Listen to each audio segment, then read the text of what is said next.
All right, we'll get right into questions. Let's start with Daniel Gallon. Good evening, James. How are you? Good. How are you? I'm doing well. Um, we heard Lane ask this question just a bit ago, but from where you stand right now, are you anticipating having any opt-outs and a specific number at this point in the bowl process? Yeah, that those things really kind of have not been decided. There are ongoing conversations with parents and players and those types of things. Obviously, we're always trying to create an environment, a situation where we have none, but we'll see how that plays out. Let's go to John Sauber and then Audrey Snyder. Hey, James, how are you? Good. How are you? Doing well.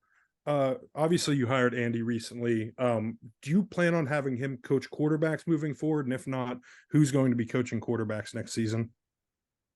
Yeah, that hasn't totally been decided yet. We've had some initial conversations on what we think, how we think it'll play out, but not at this time to make any type of announcement. Let's go to Audrey Snyder and then Greg Pickle.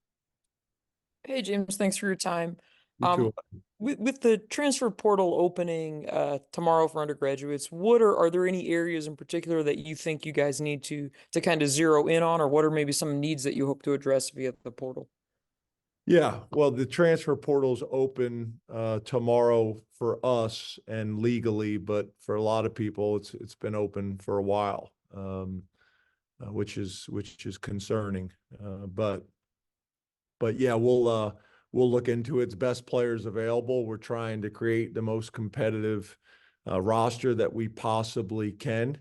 Our players understand that. We told them that when we recruited them, whether it's high school players or whether it's transfer portal guys. We just want to create as much competition as we possibly can in the locker room and go from there. But that's really what we're looking for, is best players available, and obviously guys that are the best fits for our locker room and our campus and community. Let's go to Greg Pickle and then Donnie Collins. Coach, thanks for your time. You too, Greg. When you look at Andy Kotelnicki, what was the reason that made him the best fit for you? Well, a couple things. He's a guy that I've known for a number of years. Got a ton of respect for what they did at the University of Buffalo, as well as what they did at Kansas, two places that it can be tough to win at, and they were able to do it. I got a ton of respect for Lance, his head coach. Those two guys have been together for 11 years. Did a lot of film study, did a lot of research. Him and Lance had come and visited us a couple times, so we were able to develop a relationship over a period of time. 18 years of offensive coordinator experience in terms of calling the plays, and then obviously the data. You look at the data and what they've been able to do with their players and with their roster. It's been really good. And then how I thought he would fit personality wise with our players and staff. Let's go to Donnie Collins and then Corey Geiger. Hi, James. Obviously, it's not the only consideration, but how firmly did he land on your radar after the Buffalo game and 2019 and the performance they had against you guys? I mean, obviously that was a long time ago. It was a small factor, but not really much more than that. To be honest with you, that wasn't a major factor. It's really what they've been able to do and what all the data says and all the other things that we just discussed. But that was a little bit, but not really. Let's go to Corey Geiger and then Rich Scarcella. Hi, James. This Corey. is 6 times in 8 years you finished in the top 12. So what does that mean to the program, first of all? And you mentioned on the last call about, there was a possibility coming into the year this year. There was a solution for the season that didn't happen, raising it to 12. Did you have any input or insight into all of that process before the season? No, I guess what I'm saying, it's been reported and covered pretty significantly that there was a, vote between commissioners about, making when this would go into, when this would go into action, the 12-game playoff. So no, that I'm just talking about what's already out there. And then your first question was again, what? Making it you've been in the top 12 now 6 out of 8 seasons. What does that mean to the program? Yeah. So, again, we have aspirations and expectations to do better. But there's also only a very, very small handful of teams in the country that have done what we've done. And I think there's also a cool reality that I think with a win in the Peach Bowl, I think we have a chance to be, I think, the only program in college football to win every New Year's Six bowl game. So that's something that's exciting. And then obviously our first time in the Peach Bowl, in terms of Penn State. So, excited about all those things. And I think there's some pretty cool storylines for you guys to cover, specific to Penn State, and be excited about. Got time for a few more. Let's go Rich Garcelle and then Tyler Donahue. James, with regards to Andy, you mentioned the word collaboration many times over the last few weeks. Why are you convinced that Andy will be collaborative when it comes to working with the rest of the staff?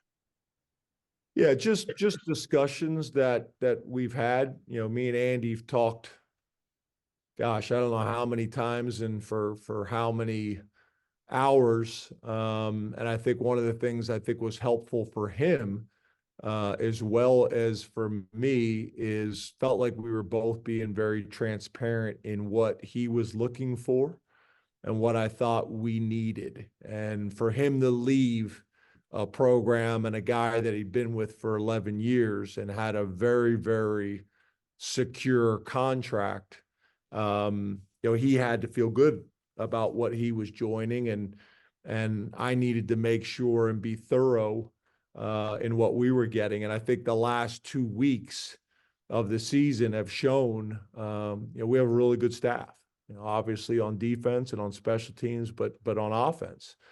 And I thought our co-coordinators and Jaywan Sider and Ty Howell, as well as the rest of the offensive staff and GAs and analysts, did a really good job. I thought we played really well the last 2 weeks of the year. So I wanted to make sure that if we brought somebody in, that it was somebody that was going to use those resources, that manpower, that experience that we had in the Lash building, and take advantage of it. And I also think that's important to my guys, right? They want to feel like they have a voice. They want to feel like they have a say, and that we can tap into their experience and their thoughts as well. So something I thought was really important, and obviously was magnified after the last 2 weeks and watching how we played and how well the staff worked together.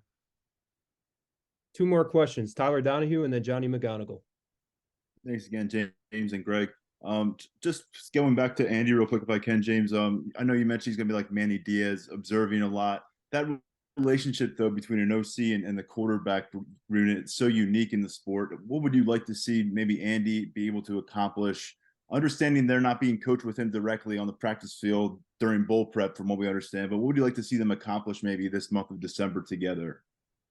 Well, I think a couple things. I think number one, I think Andy, like he did at Kansas, is really going to approach this like the head coach of the offense. And he's had experience really coaching almost every position on offense and coordinating from every position on offense, which I think is also going to allow him to float almost like an NFL coordinator in some way. So again, we'll see how that plays out. Obviously, the last 2 weeks, Danny O'Brien and myself, we're coaching the quarterbacks and in all the quarterback meetings. So, we'll see how that plays out. But him developing relationships, and him being able to get a feel for our players, our strengths, our weaknesses, get a feel for our staff, strengths and weaknesses, and for him to see how we operate, how we're organized, what the culture is like, and build as many relationships with the players as possible, including the quarterbacks, I think is really important. So this is a valuable time. I thought it was really valuable for how we did it with Manny, and allowed him and us to hit the ground running. And we're going to need to do that again. Last question, Johnny McGonigal. Yeah, James, you've talked before, in the past about the importance of alignment within the university, within the leadership. When it came to Andy, how would you describe the hiring process, working in conjunction with Pat?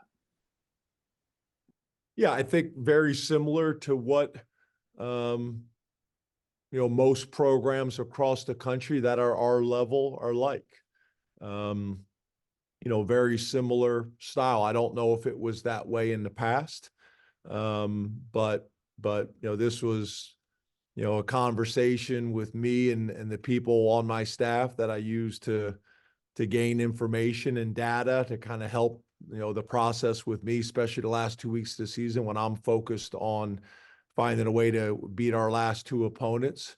And then, what I'm a communicator in general, as you guys know. So, I kept Pat and Vinny in the loop with what was going on. But they were great. They were supportive. I think we've gotten to know each other very well. I think they understand how I operate, how thorough and how detailed we are with the things that we do. Very similar to how they operate. So that's worked out well.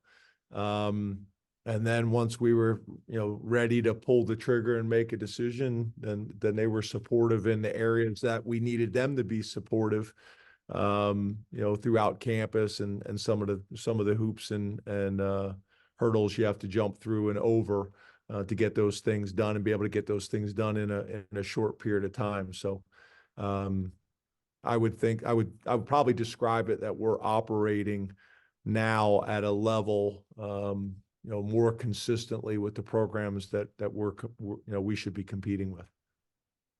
All right. Thank you very